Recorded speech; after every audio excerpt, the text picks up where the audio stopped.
You're listening to Just a Dude podcast with your host, Nathan. Sit back, relax, and enjoy the show. Let's roll.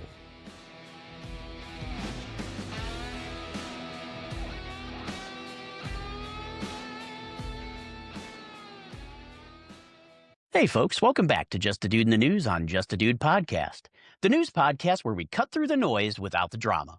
I'm your host, Nathan, just a regular guy trying to make sense of this wild world out there. We're diving into the top 10 news stories shaking up the United States from September 12th to today, September 19th, 2025. We'll keep it real, keep it straightforward, and remember, it's all about getting the facts so you can form your own take. Grab a coffee, kick back, and let's roll. Our first story comes about the backlash against social media celebrations of Charlie Kirk's death. In the wake of last week's tragedy, conservative activists and Republican officials launched a coordinated push against individuals posting content that celebrated or downplayed the loss of a prominent conservative voice, resulting in over 30 firings, leaves, and investigations nationwide by midweek. Social media platforms saw a flood of reports from groups like Turning Point USA affiliates who compiled lists of posts expressing malicious glee and shared them publicly to urge employers and schools to act swiftly. Companies from Verizon to local school districts responded by dismissing staff, framing it as a stand against endorsing violence in any form, while highlighting how such rhetoric poisons public discourse. This effort, amplified by lawmakers like Representative Clay Higgins, who vowed to use congressional tools against big tech for not banning offenders outright, underscores a growing intolerance for what many see as hate disguised as opinion. GOP figures positioned the crackdown as a defense of civility, arguing that celebrating a life taken in cold blood crosses into moral territory that demands accountability, especially in professional settings where trust is key. Critics on the left, including free speech advocates like Loretta Ross, warned it veers towards authoritarian overreach, potentially chilling legitimate debate in an already divided nation. Yet, with doxing sites emerging to catalog thousands of submissions and filter them by location and industry, the movement definitely gained steam, turning online outrage into real-world consequences for those who cross the line. It's a reminder that words carry weight in heated times, and platforms face mounting pressure to enforce standards without bias. This wave of backlash ties into broader calls for reforming content moderation, with conservatives pushing for transparency in how algorithms amplify or suppress views, ensuring fair play for all sides. Social media users on the right praised the swift actions as overdue justice, while some moderates urged restraint to avoid escalating the very division fueling the fire.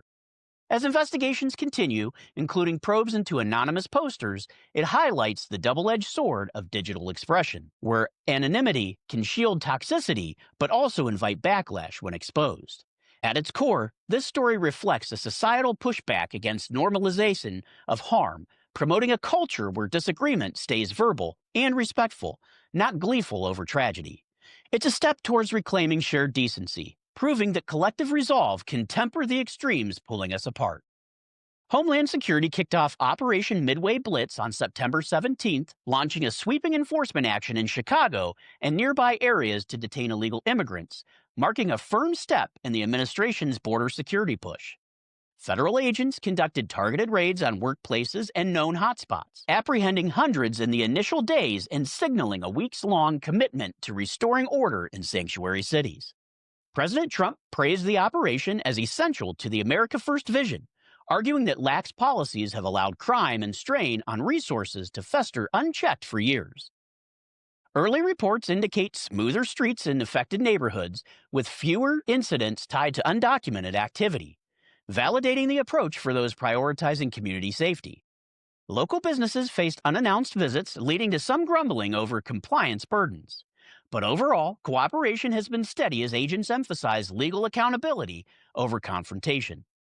Left-leaning critics decry it as a heavy-handed federal overreach, but supporters counter that when cities ignore federal law, everyday Americans bear the cost through higher taxes and insecurity. This isn't about targeting individuals, it's about upholding the rule of law that protects citizens who followed the proper channels to build their lives here. The operation ties into nationwide deportation efforts, with flights increasing and ICE bolstering its ranks to handle the volume efficiently. Trump connected the dots during his UK visit, stressing that strong borders fortify the nation as a whole, backed by data showing reduced illegal crossings since policy shifts took hold. Recruitment drives for more agents frame this as an opportunity for patriots to serve justice for American workers facing unfair competition in the job market.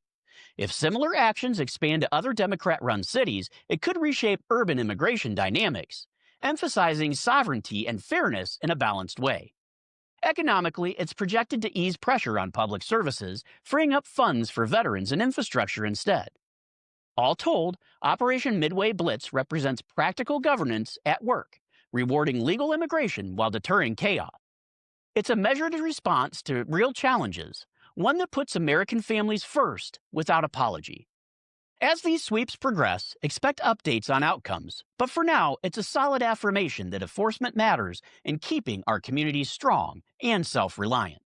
The labor market delivered a sobering blow this week, with unemployment claims surging to 263,000 for the week ending September 6th. The steepest rise in months and a clear sign of underlying economic strain. August added just 22,000 jobs, far short of forecasts, while job openings plummeted to a 4-year low, painting a picture of cooling demand that's worrying workers and analysts alike. Factors like tariffs impacting manufacturing and elevated energy prices crimp small businesses, leading to hiring freezes and layoffs that hit blue-collar sectors the hardest. Wall Street reacted with a Dow dip, though tech optimism buoyed the S&P and at NASDAQ by Friday, showing resilience amid the turbulence. Trump's economic team attributes the blip to short-term adjustments from aggressive trade policies aimed at reducing foreign reliance, promising long-term gains in domestic production and wages. For the Ohio factory hand or Texas single parent staring down bills, though, it's a tough reality check that underscores the human side of policy shifts. The Federal Reserve is eyeing potential rate adjustments to stimulate growth, but the Senate's confirmation of Steve Mirren to the board signals a focus on steady inflation management over hasty interventions. Studies project up to 1 million low-income households at risk of poverty if tariff effects linger, particularly on essentials like housing and food, urging a recalibration for broader relief. This comes as broader indications like consumer spending hold firm, but the jobs data serves as a cautionary tale for policymakers to prioritize working families without bureaucratic hurdles. Trump's push for deregulation could unlock opportunities, but balancing protectionism with accessibility remains key to sustaining momentum. Social media buzzed with personal stories of job hunts turning frustrating. I've been there myself lately, highlighting the need for targeted retraining programs in growing fields like energy and tech. Bottom line, this report is a speed bump on the road to recovery, not a derailment, reminding us that American grit turns challenges into comebacks. Let's advocate for smart reforms that keep the job engine revving for all, ensuring prosperity isn't just for the elite, but for every hardworking soul across the heartland. Let's go to the grocery store. Grocery prices climbed 3.2% over the past year, the sharpest increase in nearly 3 years, outpacing general inflation and squeezing household budgets from coast to coast. Tariffs on imports like bananas and coffee have driven up costs, compounded by domestic crop hits from erratic weather, turning routine shopping into a budget-balancing act for millions in the U.S. Staples such as bread and dairy followed suit, with no immediate relief on the horizon. This is prompting families to rethink meal plans and seek out alternatives. The USDA reports food insecurity edging higher in rural areas, where options are limited and transport adds extra costs. The administration defends tariffs as a vital shield for U.S. farmers and manufacturers against cheap overseas dumping, with initial data showing stabilization in agriculture sections that were bleeding jobs. For the average shopper, though, it's a painful trade-off, as social media fills with tips on bulk buys and community-supported agriculture to stretch dollars further. Companies like Tyson's Foods announced cuts to high-fructose corn syrups and products, a health plus amid the affordability crunch, potentially easing long-term wellness effects. Subsidies for hardest-hit producers aim to bridge the gap, but detractors argue they're band-aids on a deeper supply chain issue. This spike interconnects global trade decisions with kitchen tables, underscoring the push for greater self-sufficiency in food production, but to buffer against volatility. Trump's team highlights how tariffs foster innovation in domestic farmer tech, which could yield cheaper, resilient supplies down the line. Consumer advocacy groups call for transparency in pricing to curb gouging, while local farmer markets gain traction as affordable fresh hubs. Ultimately, navigating this inflation wave calls for supporting homegrown efforts and pressing leaders for equitable policies, so no family faces impossible choices between nutrition and necessities. It's a test of our adaptability, but with focus on American ingenuity, we'll emerge with stronger, more independent food systems. A harrowing school shooting at Evergreen High in Colorado on September 13th injured 2 students, thrusting the nation back into the agonizing conversation on school safety and youth violence. The 17-year-old shooter, a former student, was swiftly neutralized by on-site resource officers, averting a worse outcome but leaving a community in lockdown and parents nationwide on edge. This incident marks the 47th school-related shooting this year, a grim tally that fuels frustration over persistent threats in educational spaces. Vigils and fundraisers sprung up immediately, showcasing the unyielding spirit of affected families seeking solace and solutions. President Trump reiterated support for school choice and voucher programs, positing that empowering parents to select safer environments circumvents bureaucratic delays in public system reforms. The NRA pointed to the quick officer response as proof that trained personnel with firearms can halt threats effectively, a view gaining ground in conservative circles post-Kirk. Mental health screenings and armed guards remain hotly debated, clashing with gun control advocates, but the focus stays on protecting the vulnerable without eroding core rights. Communities are mobilizing for enhanced counseling resources, recognizing early intervention as key to preventing escalations. This event, amid a string of similar tragedies, demands a multifaceted action that honors Second Amendment rights while fortifying schools as sanctuaries of learning. Trump's education agenda eyes nationwide reviews to identify vulnerabilities, prioritizing environments where all kids thrive regardless of zip code. Social media amplified survivor stories, humanizing the stats and urging collective resolve over partisan gridlock. At heart, these shootings compel us to build resilient defenses rooted in local wisdom, not distant mandates, ensuring our children inherit spaces of opportunity, not peril. Let's honor the injured by creating balanced safeguards that preserve freedom and foster safety for tomorrow's leaders. The United States vetoed a UN Security Council resolution on September 18th calling for an immediate ceasefire in Gaza, standing alone against 14 yes votes in a move underscoring unwavering support for Israel's security amid persistent threats. The proposal also sought hostage releases, but Trump administration officials held firm, arguing premature halts could empower Hamas and prolong instability in the region. The 6th such veto highlights America's role as a steadfast ally, prioritizing strategic deterrence over rush diplomacy that may invite further aggression. Aid to Israel reached $4 billion this year, bolstering defenses while trimming broader foreign commitments to focus resources wisely. Left-wing outlets decried the veto as obstructing peace, yet proponents view it as a pragmatic realism, avoiding deals that historically favor militants over lasting resolutions. Yemen's Houthi leaders' funerals followed Israel's strikes, adding tension, but the U.S. position aims to contain escalation rather than fuel it. Social media reflected polarized view, with pro-Israel voices praising the resolve and others lamenting civilian tolls. But the decision aligns with commitments to counter terrorism effectively. Trump's foreign policy emphasizes strength through alliances, ensuring U.S. interests remain protected in volatile arenas. This action occurs against a backdrop of renewed two-state solution talks, where the veto serves as leverage for negotiations demanding Hamas disarmament. Jewish advocacy groups applauded the stance, citing post-October 7th incident spikes, while it reinforces America's credibility as a reliable partner. The UN's broader dynamics often favor symbolic gestures, but real progress demands tough choices like this to safeguard innocence long-term. In essence, the veto embodies peace via principled strength, backing allies unapologetically in a world rife with tests. It's diplomacy that deters foes and builds enduring stability, keeping American leadership at the forefront. Up next, President Trump stunned observers during his UK state visit on September 17th by designating Antifa a terrorist organization, linking it to escalating left-wing violence culminating in the Kirk assassination. At a dinner with PM Starmer, Trump lambasted years of riots and event disruptions, pledging federal crackdowns to uproot the decentralized network and restore order to public spaces. Raids and asset seizures followed swiftly, with Antifa affiliates scattering as the label enables aggressive prosecution and funding cuts. Conservatives hailed it as a long overdue act, equating domestic radicals to international threats, warranting equal vigilance. Critics claim it chills legitimate protest, but documented patterns from Portland to D.C. reveal organized intimidation that crosses into criminality, justifying this response. Paired with dismissals for anti-Kirk rhetoric, it signals a zero-tolerance era for extremism threatening civil discourse. President Trump's framing protects assembly rights for all, particularly those on the right weary of masked agitators silencing opposition. Legal experts anticipate court battles, but the designation could dismantle safe havens, fostering activism grounded in ideas over anarchy. This policy shift extends to intelligence sharing with allies, mirroring global anti-terror efforts and potentially curbing cross-border influences.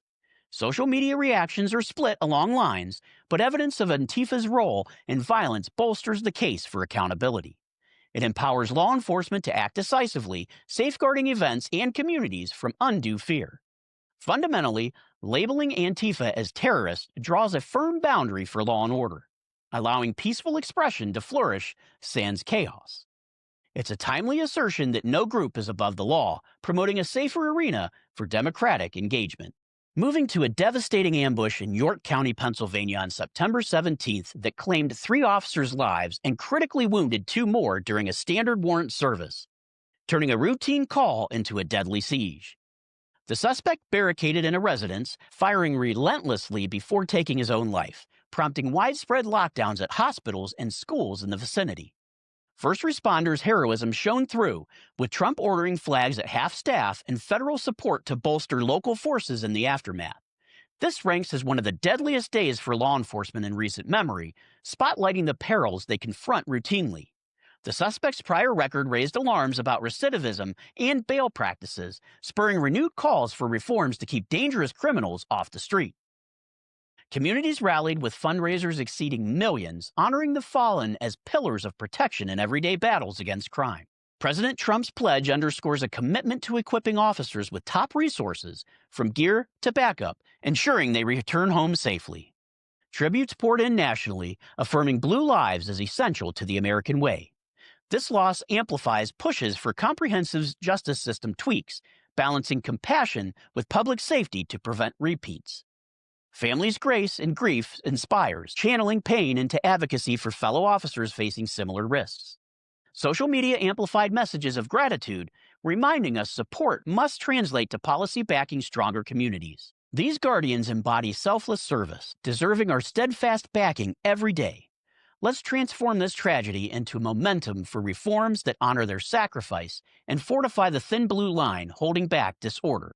Up next, the Department of Justice filed suits against 2 Democrat-led states on September 17th for withholding voter data requests, intensifying a probe into election integrity that resonates strongly with conservative priorities. Officials cited privacy concerns in refusing the request, but the DOJ insists transparency rebuilds trust post-past discrepancies, especially in battlegrounds. Trump vocally endorsed the actions against potential fraud, prompting immediate audits in key districts to verify roles. Social media divides saw right-leaning users applauding safeguards while others worried of voter suppression. But the emphasis stays on verifiable processes. This dovetails with red state advances in paper ballots and ID requirements, fortifying systems against doubt without partisan tilt. Broader reforms aim to instill confidence across the board, ensuring every lawful vote carries weight. Legal analysts predict drawn-out fights, but the suits affirm federal oversight's role in upholding democratic pillars. Trump's involvement signals a proactive stance on clear elections as a foundation to fair governance. The push extends to tech audits for voting machines, addressing vulnerabilities highlighted in recent reviews. Advocacy for uniform standards could streamline future cycles, minimizing controversy. Core to these efforts is fostering faith in our republic through accountability, where transparency trumps suspicion. It's about securing the ballot box for generations to come, upholding the integrity that defines us. Finally, UC Berkeley revealed on September 18th that 160 faculty and students were reported to federal authorities for alleged anti-Semitic incidents, fueling debates on balancing free speech with campus safety. The disclosures stemmed from protest surveillance, with one professor decrying it as targeting pro-Palestine advocacy, though administrators stressed curbing genuine hate speech. Jewish organizations praised the move amid rising post-October 7th tensions, viewing it as vital for inclusive environments.